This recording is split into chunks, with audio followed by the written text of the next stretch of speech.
Aujourd'hui, je vais vous parler des GitHub Workflows. Et derrière ça, c'est ce qu'on appelle de la Continuous Integration. Ça va nous permettre de lancer un certain nombre de tests et des actions type Rubocop lorsqu'on crée une pull request. Alors, pour faire ça, on va regarder un petit peu la doc de GitHub. Je la mettrai en description de la vidéo. Et eux, ce qu'ils nous proposent, c'est pour commencer d'ajouter ceci, .github workflows. Donc, moi, à la racine de mon projet, dans mon app, je vais ajouter .github/workflows avec un S, et c'est important de bien respecter la nomenclature et la façon dont ils l'appellent. Une fois qu'on a ça, si je descends dans la doc, ici, il nous propose un premier workflow. Alors, je vais en reprendre les bases, mais d'abord, du coup, je vais créer un new fichier. Je vais l'appeler github-ci, et c'est un fichier de type YAML, donc .yml. Je vais reprendre une partie, on va dire. Donc, je vais reprendre tout ça.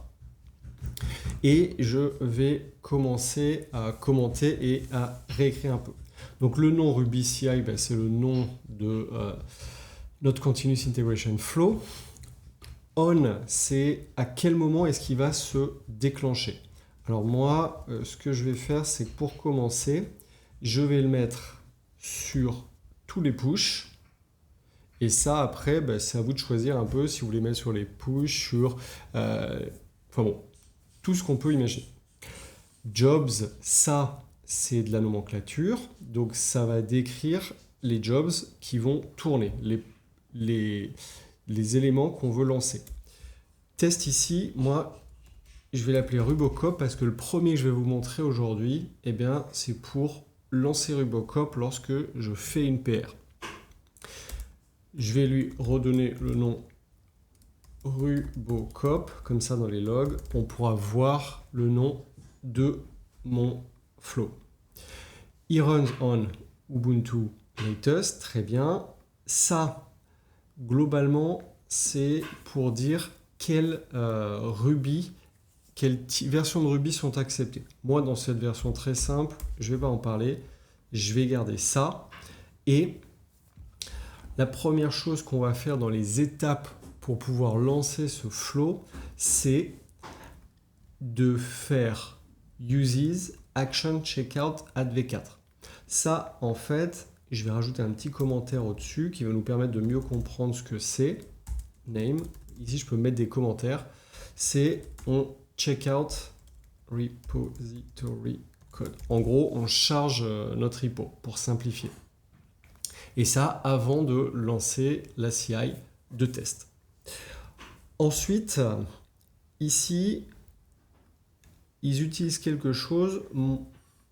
Moi, je vais passer sur ce setup Ruby. Setup Ruby, c'est quoi? C'est lorsqu'on va downloader cet élément, ça va nous pre-build Ruby et toutes les gemmes nécessaires.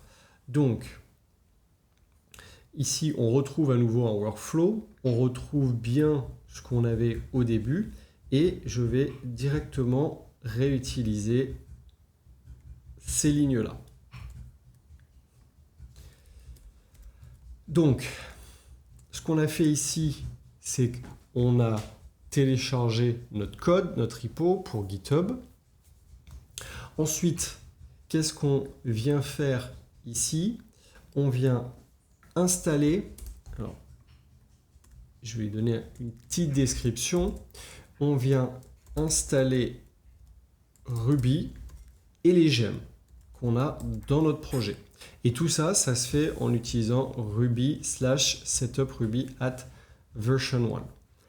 Ça, du coup, vous pourrez lire la documentation, mais vraiment, c'est ce qui va permettre de, une fois que j'ai récupéré le code, je vais faire un peu comme un bundle. Enfin, ça installe Ruby et ça fait un bundle.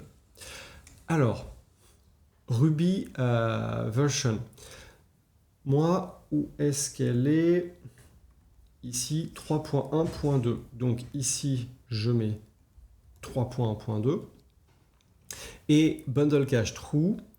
En gros, ce que ça fait, ça, c'est... ça permet d'éviter de réinstaller les gemmes si je les avais déjà installés dans une CI. Moi ici, en réalité, première fois que je lance, donc ça ne va pas faire de différence. Très bien. Maintenant, dernière chose, ça va être de lancer ce que je souhaite faire. Et bien moi, je veux lancer Rubocop, donc je vais faire Run, et bundle exec Rubocop, et parallèle, c'est pour simplifier, pour accélérer le processus. Bien, une fois que j'ai ça, je vais mettre sur une branche. Je vais l'appeler GitHub Work Flows. OK. Et je vais pousser ça sur mon repo GitHub. Donc, alors par contre, il faut que je commit quand même. First CI. Hop. Donc, je vais comparer. Bon, on va mettre setup of our CI flow for Rubocop. Je crée la pull request. Et là, qu'est-ce qui va se passer? Eh bien, j'ai la CI qui va lancer Rubocop. Et du coup, qui fait l'installation de mes gemmes. Donc, au tout début, il est allé chercher le code, checkout repository. Ça, c'était la première étape. Vous voyez, c'est ce qu'on a ici. Pouf. Ensuite, il installe Ruby et les gemmes. Et quand ça va être fait, dans quelques temps, il va lancer Rubocop. Alors, le temps qu'il fasse, moi, je vais vérifier. Est-ce que déjà mon Rubocop passe? J'avoue que je ne sais même pas. Oui. Donc, le test va passer au vert une fois que Rubocop sera lancé. Donc là, c'est parti. Donc l'installation des gemmes est finie. Ici, Rubocop s'est lancé. Pouf, pouf, pouf. Job completed. C'est vert. Ici, c'est désormais une tique verte. Et on peut voir que tous les checks sont passés.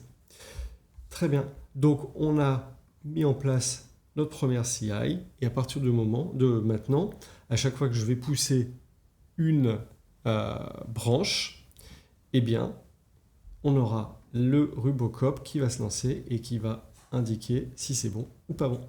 J'espère que vous avez appris quelque chose. À bientôt sur Cocorico Do pour une prochaine vidéo.